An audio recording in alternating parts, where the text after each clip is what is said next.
Thank you, Chairman Latta, Chairman Guthrie, Ranking Member Castor, Ranking Member Pallone, and members of the committee. And thank you for the opportunity to testify before the committee today. My name is Jeremy Harrell, and I'm the Chief Executive Officer of ClearPath Action. 7 years ago, the U.S. was shutting down nuclear reactors. Today, we are restarting and building them. This committee deserves real credit for that.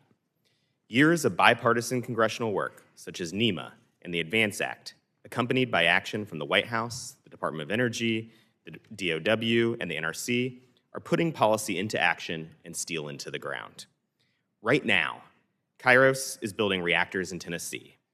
Just last week, Antares was the first reactor to go critical under the reactor pilot program at Idaho National Lab.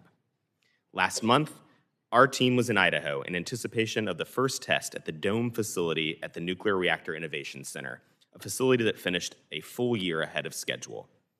Earlier this year, TerraPower received its construction permit and broke ground on its reactor in Wyoming. In under 12 months, X Energy completed its environmental review in Texas. Enrichment investments totaling billions of dollars are moving forward in Ohio, Kentucky, Tennessee, and New Mexico. And there were 3 major reactor restarts underway in Michigan, Iowa, and Pennsylvania, adding over 2 gigawatts of reliable, clean power. These projects show that America's nuclear sector is not just talking about deployment, new nuclear is happening. Today, I will cover 4 themes. 1, the importance of a predictable, efficient regulator. 2, the growing portfolio of nuclear projects advancing towards deployment. 3, how legislation before this committee supports continued growth. And 4, the role a strong domestic nuclear industry plays in enhancing U.S. competitiveness on the global stage. For capital-intensive projects like nuclear, regulatory uncertainty is an investment risk.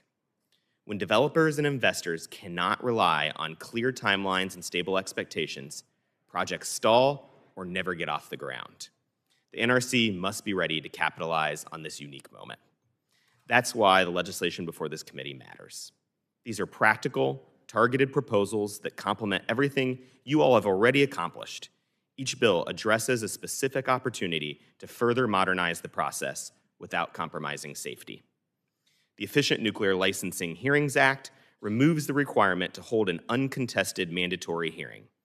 These hearings unnecessarily require upwards of 1,500 hours of NRC staff preparation, cost applicants up to millions of dollars, and delay approvals by an average of 6 months. The Refuel Act clarifies the regulatory pathway for reprocessing technologies which are more proliferation resistant. This supports U.S. fuel security and has the potential to reduce taxpayer liabilities on spent fuel. The DOE Nuclear Transparency Act seeks to provide transparency into the Department of Energy's authorization process for certain test reactors. The Nuclear Advisory Committee Reform Act refocuses the ACRS on novel, safety-significant issues directly related to reactor design, rather than mandating its review of every licensing proceeding. This focuses these technical experts on what matters most. The American Enrichment Deployment Act allows new enrichment facilities to begin construction while simultaneously pursuing their NRC license, potentially saving 12 to 18 months. Nearly $3 billion in task orders have already been issued to establish 3 domestic commercial-scale enrichment facilities. This bill helps them get built faster. The NRC Staff Pay Alignment Act ensures the Commission can compete for top talent as the market for nuclear expertise becomes increasingly competitive.